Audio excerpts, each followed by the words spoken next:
नमस्कार, मी दिनेश कांजी. आपण बघताय न्यूज डंका. अमेरिकेचे राष्ट्राध्यक्ष डोनाल्ड ट्रम्प यांनी इराणवर हल्ला करण्याची धमकी दिलेली आहे. अगदी जाहीर धमकी दिलेली आहे. इराणला अल्टिमेटम दिलेलं आहे. बरेच दिवस याबाबत चर्चा सुद्धा सुरू आहे. परंतु बहुधा डोनाल्ड ट्रम्प यांना मुहूर्त मिळत नसावा किंवा त्यांचा धाडस तरी होत नसावा. इथे इराणचा निकाल लावण्याची चर्चा सुरू आहे. दुसऱ्या बाजूला इस्रायलमध्ये इराणच्या पाठोपाठ पाकिस्तानचा नंबर लागेल अशा प्रकारचे विचार जाहीरपणे मांडण्यात येत आहेत. तशा प्रकारची चर्चा सुद्धा सुरू आहे. नरेंद्र मोदी आज इस्रायलमध्ये दाखल झालेले आहेत. ते इस्रायलचे पंतप्रधान बेंजामिन नेतन्याहू यांची गाठभेट घेणार आहेत आणि त्यामुळे पुन्हा एकदा या चर्चेला जोर आलेला आहे. अशीही चर्चा सुरू आहे, इराणचा निकाल लागला नाही तरी सुद्धा कदाचित पाकिस्तानचा निकाल लागण्याची शक्यता आहे.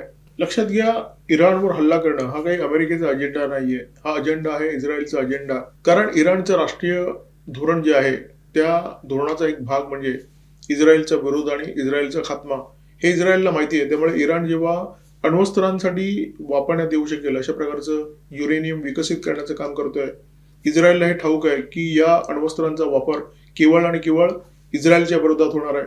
इस्रायलचं अत्यंत पवित्र शहर जेरुसलेम येथे 17 फेब्रुवारी रोजी एक बैठक झाली. बैठक होती conference of president of American Jewish organization, म्हणजे अमेरिकेमध्ये ज्या यहुदी संघटना आहेत त्याच्या अध्यक्षांची ही शिखर परिषद होती. आणि या शिखर परिषदेमध्ये इस्रायलचे माजी पंतप्रधान नफ्ताली बेनेट यांचं एक भाषण झालं.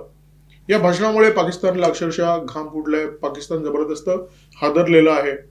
पाकिस्तान आणि इस्रायलच्या ज्या सीमा आहेत त्या एकमेकांना भेटलेल्या नाही आहेत. या देशांमध्ये बऱ्यापैकी अंतर आहे, तरी सुद्धा या दोन देशांमध्ये एकमेकांबद्दल पराकोटीचा संशय आहे आणि हा संशय नफ्ताली बेनेट यांच्या भाषणानंतर जबरदस्त वाढलाय. भूराजकीय घडामोडींकडे ज्यांचं बारीक लक्ष असतं त्यांना स्पष्ट दिसतंय की इस्लामी देशांमध्ये गेल्या काही काळामध्ये ज्या घडामोडी आहेत त्या प्रचंड वाढलेल्या आहेत. अनेक महत्वाच्या घटना घडताना दिसत आहेत. आधी पाकिस्तान आणि सौदी अरेबिया या दोन देशांमध्ये संरक्षण करार झाला. त्याच्यानंतर तुर्कीचे राष्ट्राध्यक्ष तय्यप एर्दोगन यांनी इच्छा व्यक्त केली की आम्हाला सुद्धा या करारामध्ये सहभागी व्हायचं आहे. आता पाकिस्तानचे मंत्री रजा हयात हराज यांनी जाहीर केलेलं आहे की या तीन देशांमध्ये जो संरक्षण करार होणार आहे त्याचा मसुदा जवळजवळ तयार झालेला आहे. कतारने आता इच्छा व्यक्त केलेली आहे की आम्हाला सुद्धा या आघाडीमध्ये सहभागी व्हायचं आहे. इस्रायलचं या सगळ्या घडामोडींकडे अत्यंत बारीक लक्ष आहे, कारण इस्लामी देशांमध्ये ज्या घडामोडी असतात त्याचा थेट परिणाम इस्रायलवर होत असतो. आणि त्याच पार्श्वभूमीवर माजी पंतप्रधान नफ्ताली बेनेट यांनी त्या बैठकीमध्ये असं म्हटलं की या सगळ्या इस्लामी आघाडीचा जो धोका आहे तो सर्वात जास्त इस्रायलला आहे. याच्यामुळे मध्य पूर्वेत जे शक्ती संतुलन आहे ते बिघडू शकतं आणि सगळ्यात महत्वाचं म्हणजे अण्वस्त्र प्रसाराचा धोका या घडामोडींमुळे निर्माण झालेला आहे. बेनेट यांचं विधान पाकिस्तानला उद्देशून केलं होतं, त्यामुळे पाकिस्तानकडून याच्यावर प्रतिक्रिया येणं अत्यंत स्वाभाविक होतं. पहिली प्रतिक्रिया आली पाकिस्तानच्या परराष्ट्र मंत्रालयाकडून. त्यांनी असं म्हटलं की बेनेट यांचं जे विधान आहे ते अत्यंत बिनबुडाचं असं विधान आहे, कोणत्याही पुराव्याशिवाय देण्यात आलेलं विधान आहे.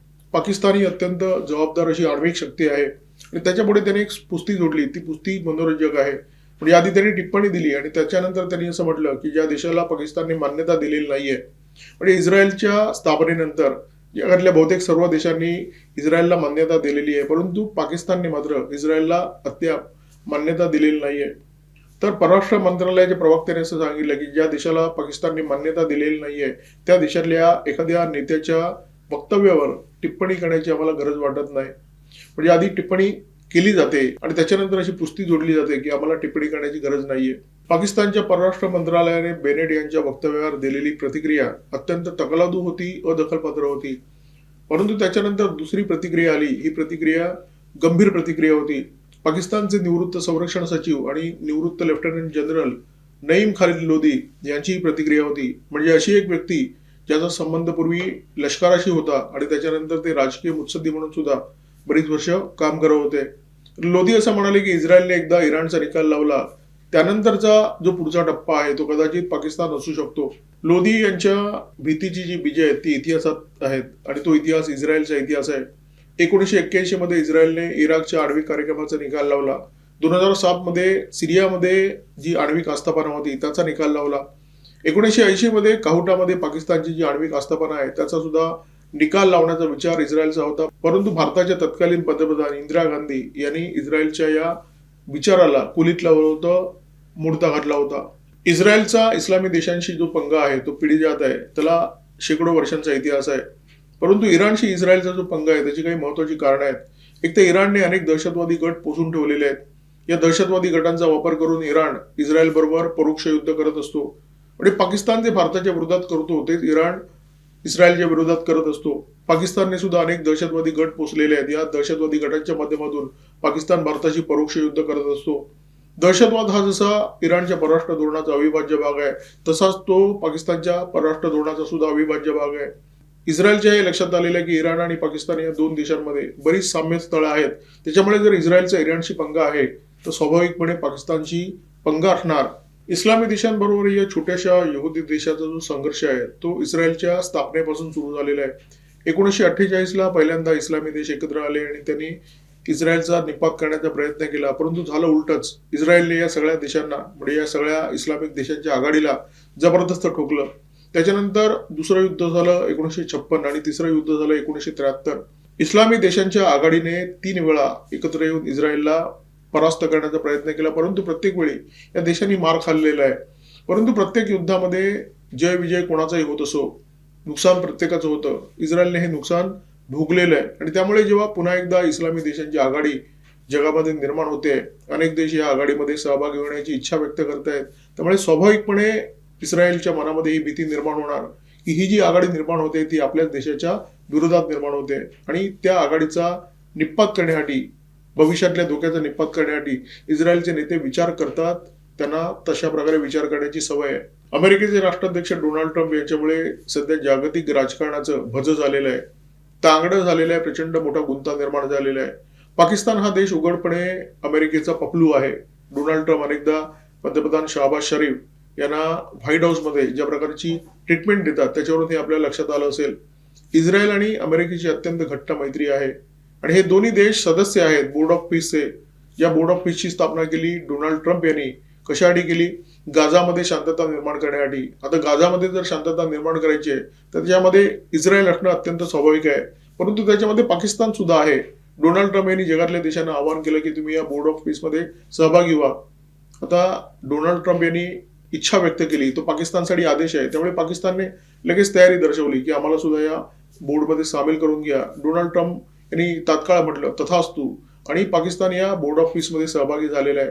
म्हणजे अशा प्रकारची स्थिती की इस्रायल सुद्धा या बोर्डमध्ये आहे आणि पाकिस्तान सुद्धा या बोर्डमध्ये आहे.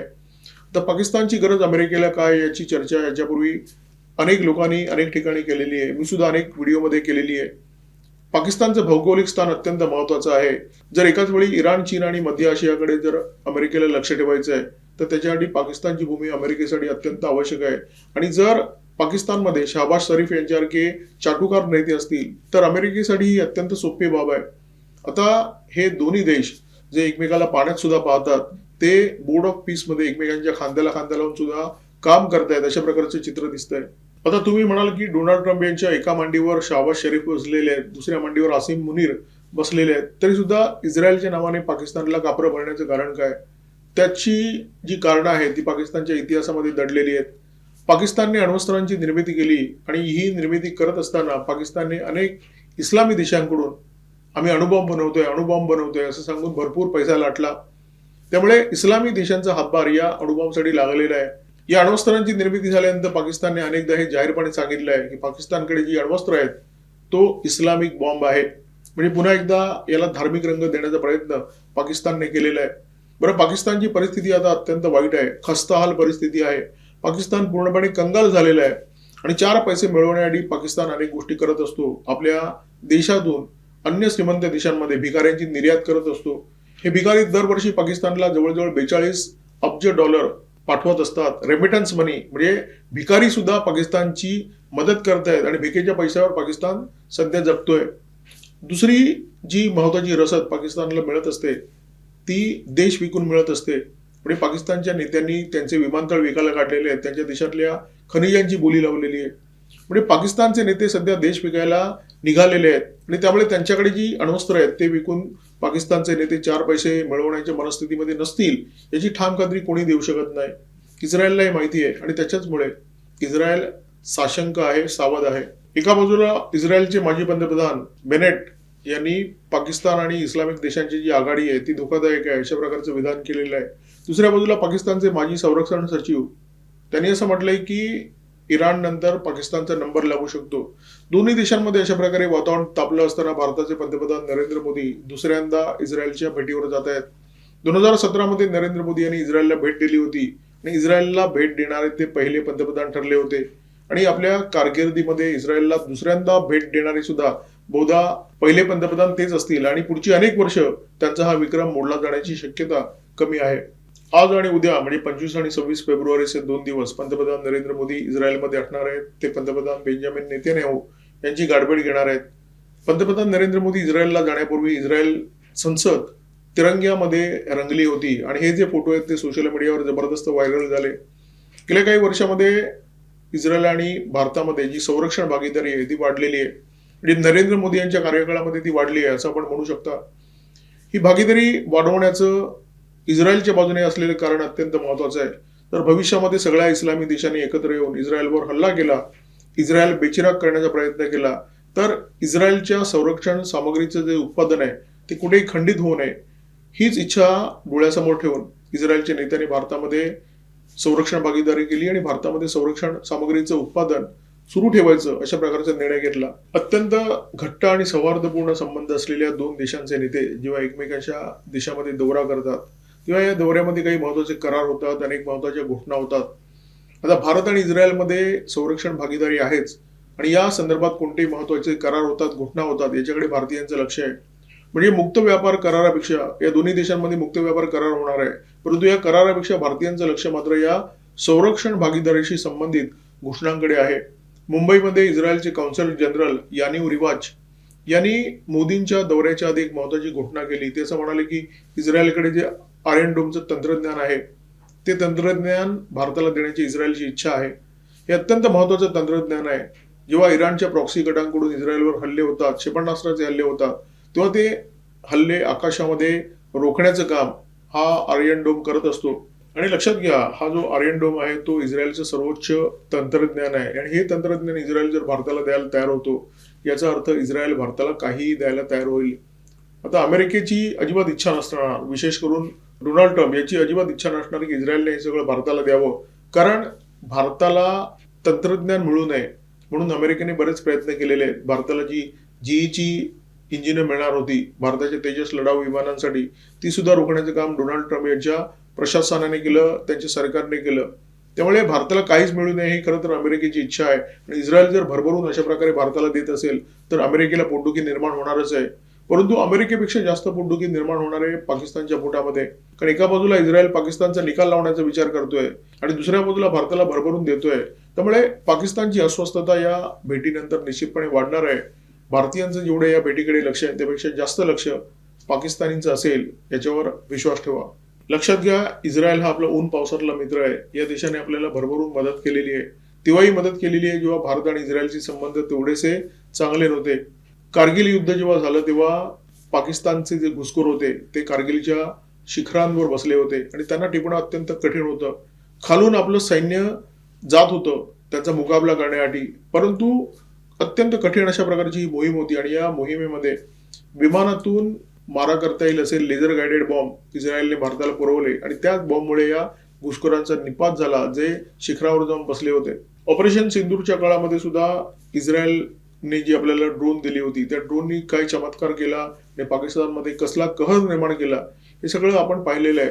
त्यामुळे इस्रायल हा आपला अत्यंत महत्वाचा मित्र आहे, घट्ट मित्र आहे, ऊन पावसातला मित्र आहे आणि असे हे दोन मित्र देश या दोन देशांचे नेते इस्रायलमध्ये भेटणार आहेत आणि अत्यंत महत्वाच्या घोषणा करणार आहेत. 2014 पर्यंत भारत शस्त्रांसाठी विकसित देशांवर अवलंबून होता. जेव्हा आपल्याला शस्त्रांची गरज असायची तेव्हा आपण मोठ्या आशेने या विकसित देशांकडे पाहत बसायचो आणि भारताच्या या कमजोरीचा फायदा उचलून विकसित देश अनेक वेळा आपल्याला चेपण्याचं काम करायचंय. परंतु गेल्या 11 वर्षाच्या कार्यकाळामध्ये नरेंद्र मोदी यांनी भारताला इतकं सक्षम बनवलं की भारत हा शस्त्रांचा उत्पादक झालेला आहे, भारत हा शस्त्रांचा निर्यातदार झालेला आहे आणि भविष्यामध्ये उत्पादक आणि निर्यातदार म्हणून आपली जी भूमिका आहे ती अधिक व्यापक व्हावी, अधिक मजबूत व्हावी याच्यासाठी इस्रायल बरोबर जी भागीदारी आहे ती अत्यंत महत्वपूर्ण ठरणार आहे आणि कदाचित नरेंद्र मोदी याच बाबत इस्रायल बरोबर चर्चा करण्याची शक्यता आहे. नेतन्याहू आणि मोदी यांच्या भेटीनंतर या दोन्ही नेत्यांनी केलेल्या महत्वाच्या कराराच्या घोषणांनंतर पाकिस्तानमधून कदाचित दूर येण्याची शक्यता आहे. तुम्ही लक्षात ठेवून असा. तुर्तास या व्हिडिओमध्ये थांबतोय. व्हिडिओमध्ये माझ्यासोबत होते cameraman Omkar Bhagwat, video editor Ajay Shelke. Video जर आवडला असेल तर लाईक करा, शेअर करा, कॉमेंट बॉक्समध्ये भरभरून व्यक्त व्हा. सबस्क्राईब करा न्यूज डंका आणि बेल आयकॉन दाबायला अजिबात विसरू नका. नमस्कार, धन्यवाद.